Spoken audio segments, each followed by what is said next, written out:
For Germany, the security of the State of Israel is non-negotiable. What is also clear is that the perpetrators of this terror do not speak for the Palestinian people.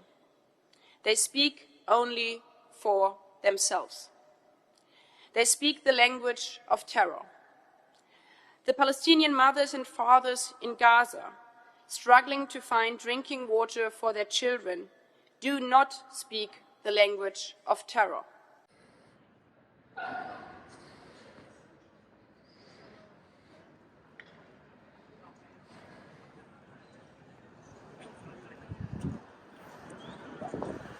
This is my video update from Czech Republic, Prague, on this Saturday afternoon.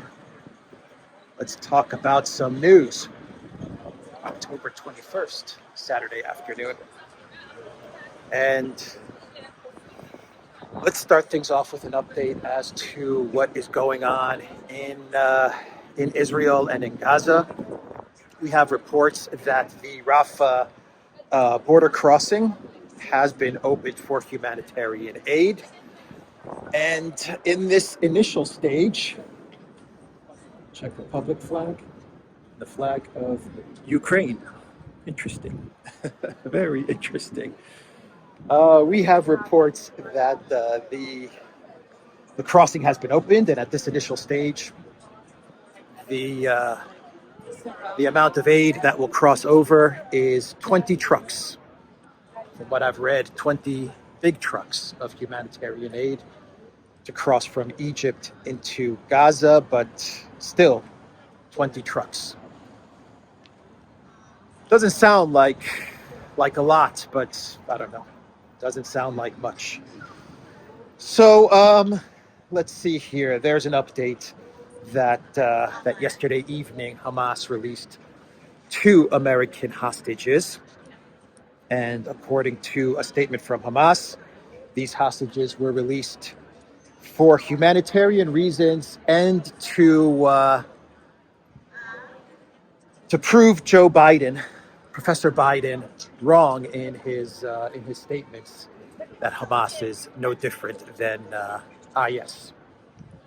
That was the reasoning behind the release of these 2 American hostages, who, according to reports, were in good health, and there didn't appear to be any type of torture or abuse or anything like that.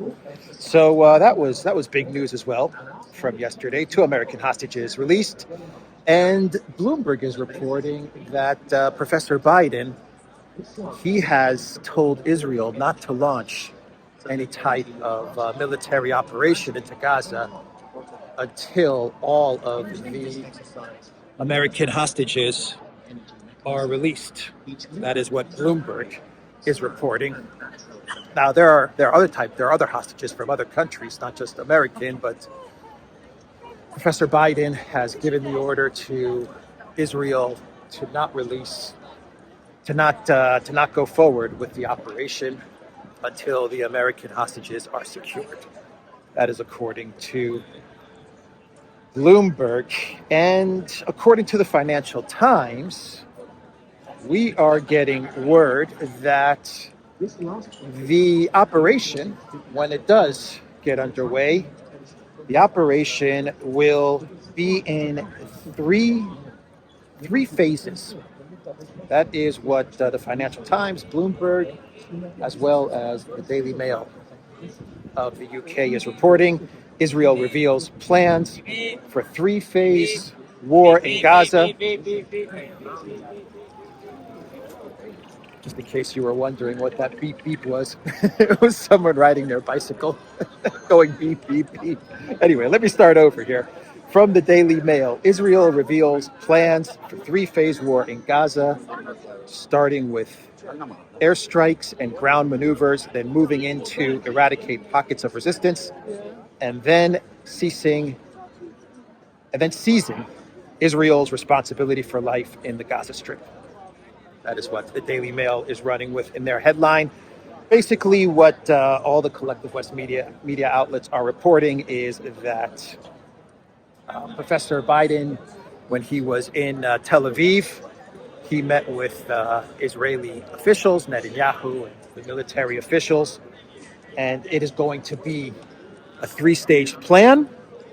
But the Financial Times, the Mail Online, Bloomberg, they're reporting that after the three-step plan and Hamas is eradicated, they're destroyed from Gaza, that they don't really know what's going to happen next.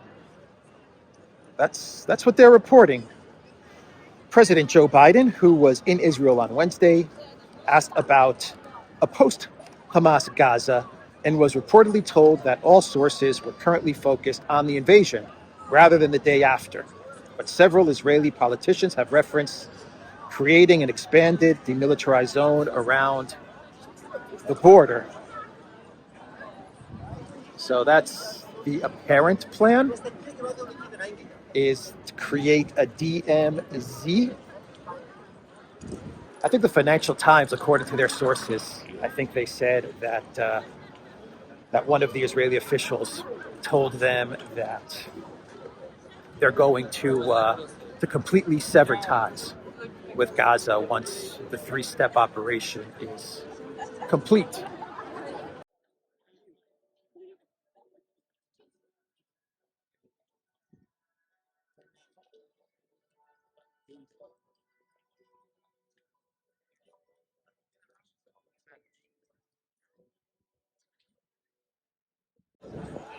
Okay, I had to turn the music down a bit. I had to turn the audio down because the music was playing.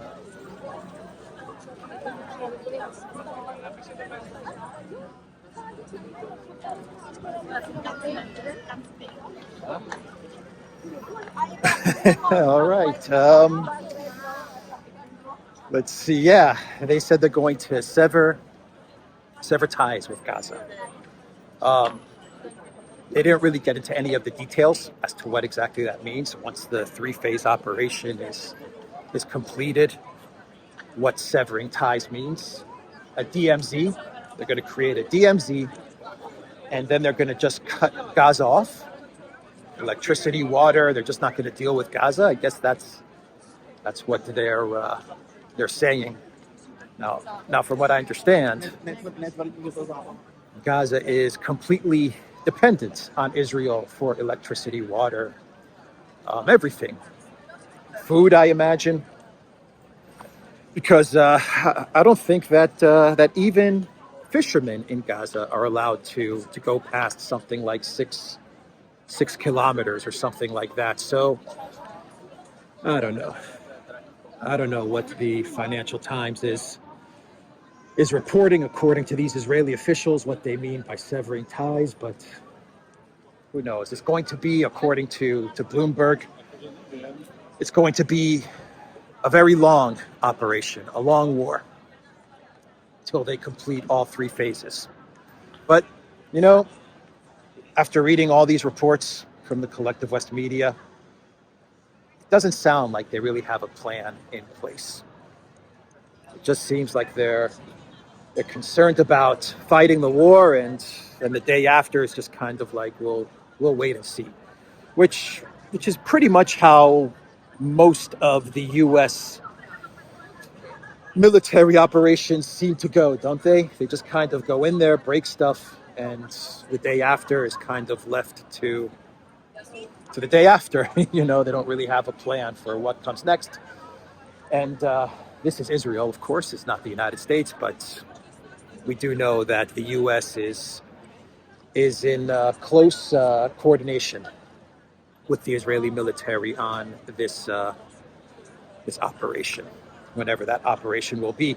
And Bloomberg also reported that another idea that is being floated around by the Biden White House, along with the Netanyahu administration, is to create some sort of interim government once the three phases are completed of the military operation.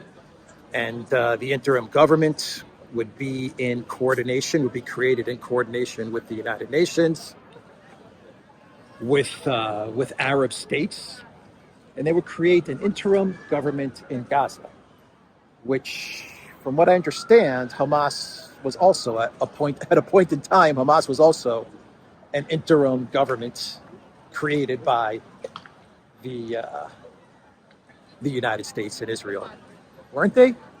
I don't know. Maybe I'm wrong about that, but yeah, they're going to create an interim government. Yeah. Juan Guaido, Zelensky may be looking for a job. Juan Guaido is definitely looking for a job. So I don't know. Maybe there's your leader of this interim government.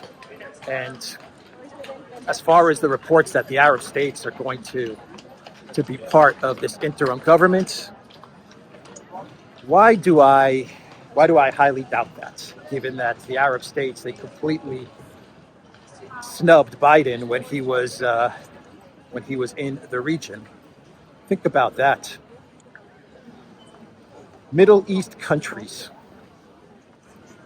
they decided to shun the president of the United States. That's pretty incredible. I don't think that's ever happened in history, has that? Where the president of the United States travels to a region and he wants to meet with the leaders in that region, and the leaders basically tell him, "Nah, I'm busy. I'm washing my hair. it's laundry night." Unbelievable. So I don't know where they're getting this interim government in coordination with the UN and the Arab states. Who knows? Like I said, it doesn't really seem like they have a plan in place for the day after the operation wraps up, if it wraps up and it's successful. And they just don't seem to have a plan. Anyway, so let's discuss Biden meeting with Ursula von der Crazy and Charles Michel. So Politico is reporting that the EU leadership, they flew to, let's go this way. The EU leaders, they flew to DC, and they had a meeting with Professor Biden. I think Biden actually called for the meeting, to be honest. And he wanted, according to Politico, he wanted to coordinate with the European Union as to the next moves in the war in Israel, and I imagine also in Project Ukraine as well. And the interesting part about this article from Politico, they're reporting that Michelle and Ursula, they didn't meet Biden at the same time. And from what I gathered from the reporting via Politico is that they didn't want to meet with Biden together. Like Michelle and Van der Crazy, they seem to be in some sort of a spat. That's kind of the sense that I got from reading this Politico article. And so Professor Biden, he opted to meet with Michelle alone, one-on-one. And then later on in the day, he met with Van der Crazy, or the reverse. He met with Van der Crazy first and then Michelle later. But either way, they don't seem to be getting along, Michelle and Van der Crazy. And from what I understand, the reason they're not getting along is because Michelle has taken a very different view of the war in Israel than Van der Crazy. And a lot of people are upset with Ursula because Ursula jetted off to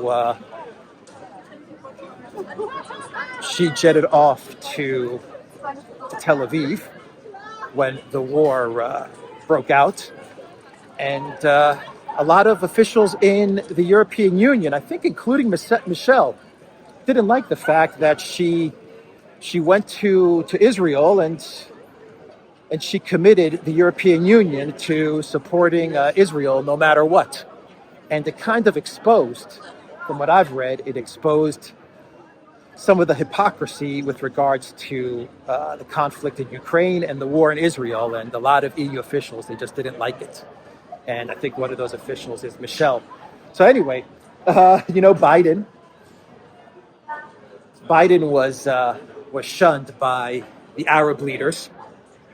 when he was in the region and when he visited Israel. No leader wanted to meet with Professor Biden. And I think that Biden, he called up the EU leadership because he wanted some friends. He wanted some support. That's what I think is going on here from the U.S. side of things. I think that the Biden White House said, your trip to the Middle East was a complete disaster. You're probably the first president in all of history to be canceled. You're probably the first president that has ever existed to have asked for a meeting, and the country's decided that they don't want to meet with you. So we got to do something to fix this. And so I think that Blinken and Sullivan, they called up the EU leadership, and they said, get on a plane, get to Washington right now, and let's try to present Biden as the leader of some unified coalition with regards to not only Israel, but also with regards to Project Ukraine. That's what I think is going on here. I think Biden is looking for friends. The only friends he has are Ursula and Michel of the European Union. And Ursula and Michel don't seem to like each other. Oh boy, it's like a soap opera, isn't it? It really is like a soap opera. And let's see here. Yeah. I'm losing my train of thought. And so the Kremlin, they've responded to Professor Biden's unhinged remarks yesterday evening from the Oval Office, where he basically committed the United States to a two-front war. He basically says that the U.S. is going to be fighting a war in Israel, but more importantly, the U.S. is going to continue to fight a war with Russia in Ukraine. And out of the $100 billion that Biden is asking for, $61 billion is going to go to Project Ukraine. Something like $15 billion is going to go to Israel, and then like $10 billion to the border, and like $10 billion to 10 or 15 billion to Taiwan. That's going to be the third front, Taiwan. So Biden, during his big speech at the Oval Office, which was also a complete disaster. The more Biden talks, the worse things get for the United States of America. But during his big speech from the Oval Office, he called Putin a tyrant. He said Putin cannot win. He is a tyrant and he must not win. Real good diplomacy, Joe. and Joe was going to be the adult. Remember that when Biden won the elections in 2020, won the elections. When Biden won the elections, everyone was like, oh, the adults are back in the White House. The adults are back, and Biden, he's a foreign policy master. Biden is the greatest foreign policy politician to ever enter the White House. And he's sitting there in front of the entire United States of America. The U.S. is bogged down in a conflict in Ukraine. They're about to get bogged down in a war in Israel. They're about to start another war with China. And Biden's message to the American people is that Putin is a tyrant and he must not win. So the Kremlin, they responded to this. And basically the Kremlin, they kind of said that they really don't care. That's pretty much what the Kremlin said. Let me read you some stuff from Peskov. Let's see here. Kremlin blasts Biden attempt to link Putin with Hamas. I talked about this yesterday, how Biden is linking Putin and Hamas. Actually, Biden's linking Putin, Hamas, the southern border, and Taiwan in the $100 billion. He's like linking all of this together. And I believe Senator Blackburn, Marsha Blackburn, she forgot what state she's from. Marsha Blackburn. I forgot what state she represents, but she's in the Senate. She was on Fox News, and she's like, "There's no way that we're going to give $60 billion to Ukraine." She's like, we're not going to vote for $100 billion, all of it bundled together: southern border, Taiwan, Ukraine, Israel. She's like, one by one, let's get each of these conflicts separated. Which is a smart move because it highlights the failure that is the Biden administration. You see, the Biden administration, they're gonna go for one aid package altogether, and it kind of hides the disaster that is the Biden White House. And so a good move for the Republicans to make is to force Biden to separate all of the packages into 4 different aid packages so that the American people can see four different disasters, right? But here's what the Kremlin had to say. The U.S. president was attempting to cover up Washington's failed anti-Russian policy, according to Dmitry Peskov. And let me get a quote from him. It's an emotional moment, and there are many emotions in speeches by politicians, including those at the top, Peskov replied when asked about the remarks made by Biden on Thursday. It's doubtful that such rhetoric is suitable for responsible national leaders. The Kremlin spokesman added that adopting such a tone regarding Russia and its head of state was unacceptable. Moscow interpreted Biden's speech as a vow to continue attempts to contain Russia, Peskov stated, arguing that this policy is nothing new and has not been particularly successful so far. Basically, Peskov's like, we really don't care. We really don't care what Biden is going on and on about. Putin bad, Putin tyrant, Putin thug, Putin authoritarian. All right, they've heard it all before, hundreds and hundreds of times. It's impossible for the Biden White House to engage in any diplomacy with Russia at this point, or with China as well. How can we forget Biden's State of the Union, where he entered dark Brandon mode and he started yelling about Xi Jinping and how no world leaders want to be like Xi Jinping or whatever. What did he say? No world leaders want to talk to Xi Jinping. No one. Meanwhile, Biden travels to the Middle East and no one wants to see them. The president of the United States. So, the Republicans, they seem to be signaling that they're not going to go for this $100 billion all-in-one aid package, but we'll see. We will see. The Republicans are really good at folding the Democrats' demands. And when we're talking about $100 billion in aid, which a lot of it is going to end up back in the politicians' donors' pockets and into the pockets of the politicians themselves, it's going to be very difficult for the Republicans and the Democrats to say no to $100 billion. It's going to be very difficult for them to say no to that. We can see it now in the vote for the House Speaker. Jim Jordan, he went up for a 3rd time to become House Speaker. And Jim Jordan, he's a Republican who has been very open about the fact that he will not support aid to Ukraine.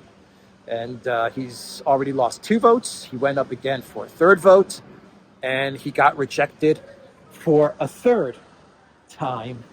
And then the Republicans in the House, they had a secret ballot, and they basically told Jim Jordan, they voted to not allow Jim Jordan to run for House Speaker.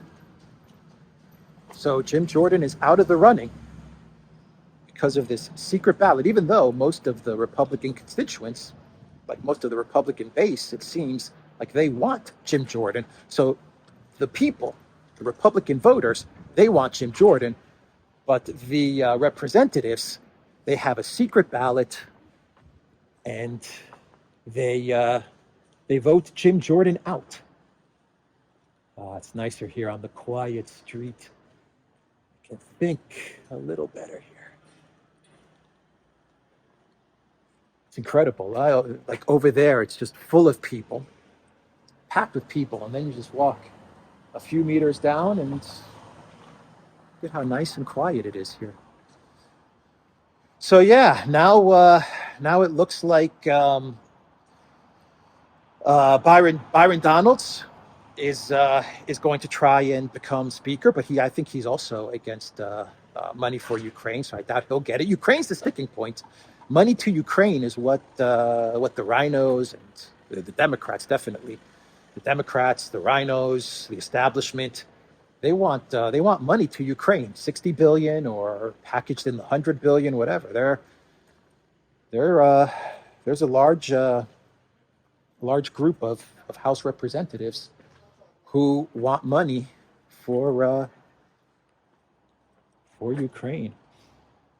There's a lot of flags here, a lot of flags. Wow. Yeah, which is interesting because the Senate, and here's where I'm trying to figure this out. So Marsha Blackburn, she goes on Fox and says the Senate will not approve an all-in-one package, but it seems like the House, both Republicans, the establishment Republicans, and all the Democrats, they're not going to vote a House Speaker who doesn't want to get the money to Ukraine. So it's really, really odd what's going on. I don't know. I don't know what's happening, all the politicking that is taking place in the Congress. But I would think that the Senate would be all in for $100 billion package, but who knows? Anyway, let's see here.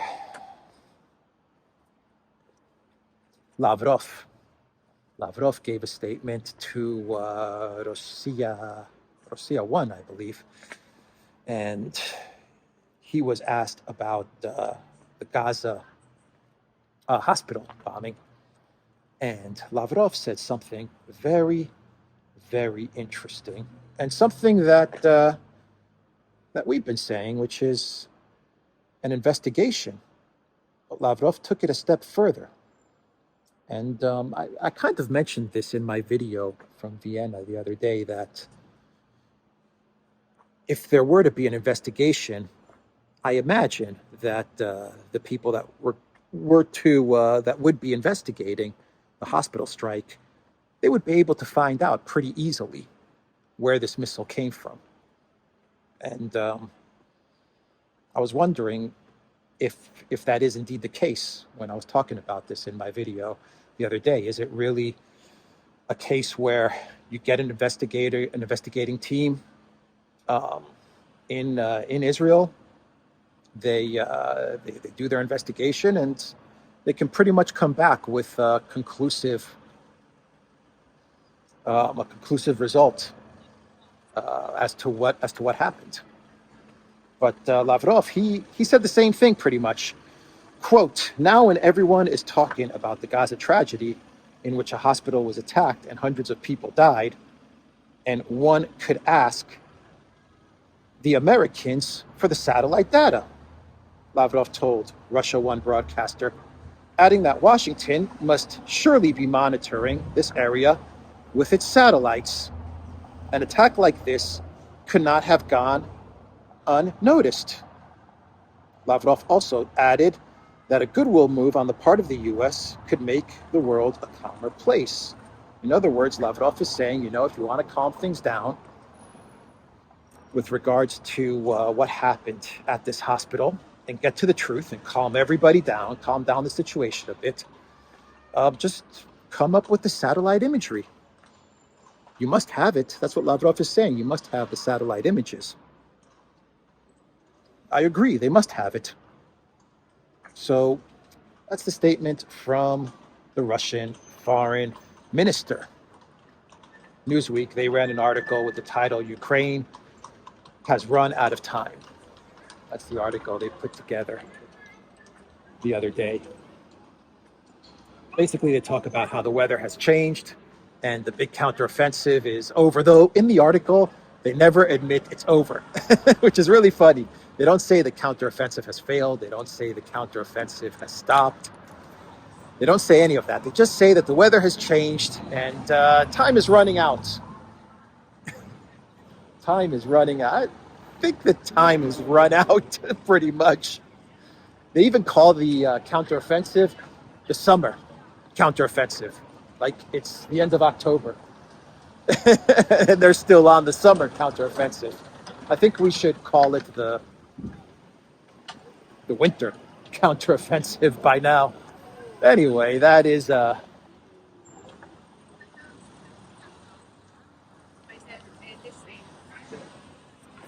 That is Newsweek for you. They still can't still can't bring themselves to accept, not even admit to accept that the counteroffensive has failed. They just can't say it. Just say it. Say it. What movie is that from? I know that's from a movie. Just say it. Anyway, the EU is going to put sanctions on Russia. They're getting their 12th, I think, or this is the 13th. They're getting their 12th or their 13th sanctions package all wrapped up, and they're going to sanction diamonds. They're going to sanction diamonds, which is going to hurt Belgium, Antwerp. It's also going to really piss off India, but that's what they're going to sanction. And Lithuania, they have a proposal to add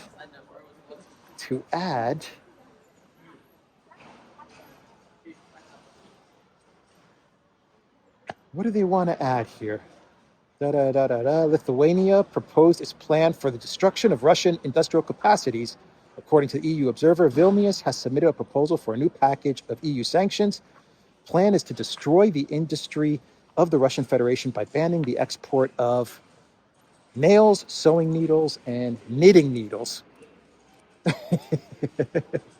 Is this a clown world? I don't know. This could be my clown world. Yeah, so Lithuania, not only diamonds. We're not only going to see diamonds in the 12th or 13th or the 38th, whatever number they're on, sanctions package, but it looks like they're going to cut off Russia from nails, sewing needles, and knitting needles. Yeah, all right. Pathetic. Man, that is pathetic. Anyway, the EU politicians, they have to look busy, I guess. They have to look like they're doing something to fight the tyrant Putin. He's a tyrant and he must not win. Cut off those sewing needles. No more sewing needles for you. Watch the Russian military crumble as the sewing needles stop coming to the Russian Federation. The front lines are going to start collapsing. Okay, let's see here. How we doing on time? All right, we're doing okay. Let's start wrapping this thing up. Since we're on the topic of the Baltic nations, talking about Lithuania, Latvia, they're proposing a blockade on Russia because of the whole Baltic connector gas pipeline. Remember that incident that took place about a week ago where there was some damage or some leak to the Baltic connector pipeline, and the authorities in Finland said that it looked like this was some sort of sabotage in this pipeline, and they started to suspect that it was Russia that damaged the pipeline. And even though they should probably be looking at the Biden White House, but anyway, they're thinking that Russia damaged the pipeline, not the Biden White House, not Zelensky, the Russians. And now you have Latvia. They're saying, you know what? If you guys in Finland really believe that Russia did this, then we should blockade Russia in the Baltic Sea. That sounds like a good idea. Blockade Russia. That's not an act of war, is it? Of course it is. Of course it's an act of war if you blockade Russia. St. Petersburg, and just blockade Russia. No ships getting out. That's Latvia's plan. Doesn't sound like a good plan to me, but, you know, these are the Baltic states.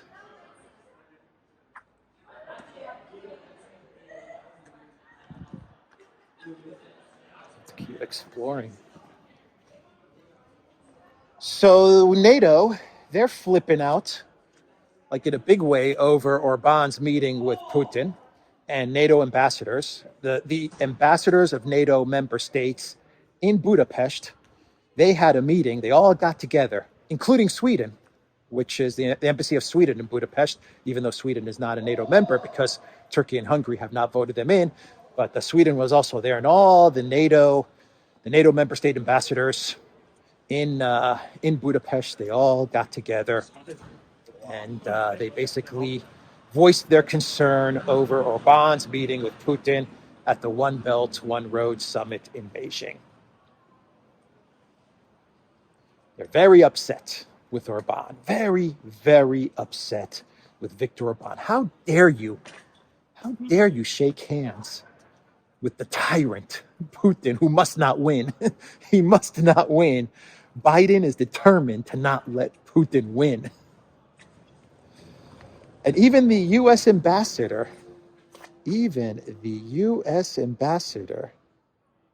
told Hungary that Hungary's got to cut it out. You got to cut out that diplomacy, Victor. What are you doing with all that diplomacy nonsense, that peace, ceasefire nonsense? Get that stuff out of here. Get that stuff out of here. So here's what I got for you from the ambassadors' meeting in Budapest. The gathering of the bloc's ambassadors and the representative of Sweden, whose NATO membership has yet to be ratified by Turkey and Hungary, took place in Budapest on Thursday. At the meeting, the diplomats discussed security concerns about the deepening relations between Moscow and NATO and EU member Hungary, EU and NATO member Hungary. David Pressman, the U.S. ambassador to Hungary, told the outlet. Pressman also noted that Washington expects, listen to this, get this. Pressman, the U.S. ambassador to Hungary, this is what he said. Washington expects the Hungarian government to take these legitimate security concerns seriously, calling the Putin-Orban meeting worrying. On Tuesday, the day of the meeting, Pressman posted a picture on X, formerly Twitter, of Orban and Putin shaking hands with the caption that Hungary's prime minister was choosing to stand with Russia, alone among our allies. Wow. So here's what Orban's chief of staff said. Gregory Gulyas told a TV channel on Wednesday that the U.S. ambassador is not competent to determine Hungarian foreign policy because that is the job of the Hungarian government. That's a good response from Orban's chief of staff. Who are you, U.S. ambassador, to tell us how to conduct our foreign policy? An appropriate response from Orban. Geez, one handshake with Putin and they go crazy, huh? Talk about paranoid. Wow. All right, let's do a clown world. Yeah, let's do a clown world and we'll wrap this video up. So let's go this way. I have no idea where I'm going. I am exploring the city streets of Prague. And Annalena has done it. She has evolved to the 7 series. She is no longer Annalena 360. She is no longer Annalena 560. Annalena Baerbock, the German foreign minister, is now Annalena 760i. That is the latest and greatest model of Annalena Baerbock. And this latest iteration of Annalena is awesome. It is awesome. It is tough. It is tough. It is running around the Middle East. It is, she is making threats and making demands. And she's showing all her power. She is putting all her power on display for the world to see. Annalena 760i has arrived. German Foreign Minister Annalena Baerbock on Friday warned Iran and Iran-backed Islamist militias like Hezbollah not to get involved in the war in Gaza. Quote, I'm warning Iran. I'm warning Shiite militias in Iraq. I'm warning the Houthi in Yemen. not to ignite and join in the terror, Baerbock said in Tel Aviv following a meeting with Israeli Foreign Minister Eli Cohen and opposition politician Benny Gantz. I like the photo of Annalena at the meeting. Like, comments down below on that photo. Anyway, that's Annalena 760i. It's got power, it's got speed, it's got comfort, it's got it all. Horsepower, torque. It's assertive, it's dominant. Annalena 760i.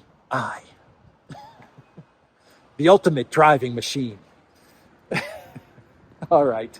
That's the video, everybody. theduran.locals.com. I guess I'll head back over to the main square here. theduran.locals.com. We are on Rumble, ODYSEE, BitChute, Telegram, Rockfin, Twitter, X, and what else? And I think that's it. And go to the Duran shop, 20% off. Use the code TheDuran20. Take care.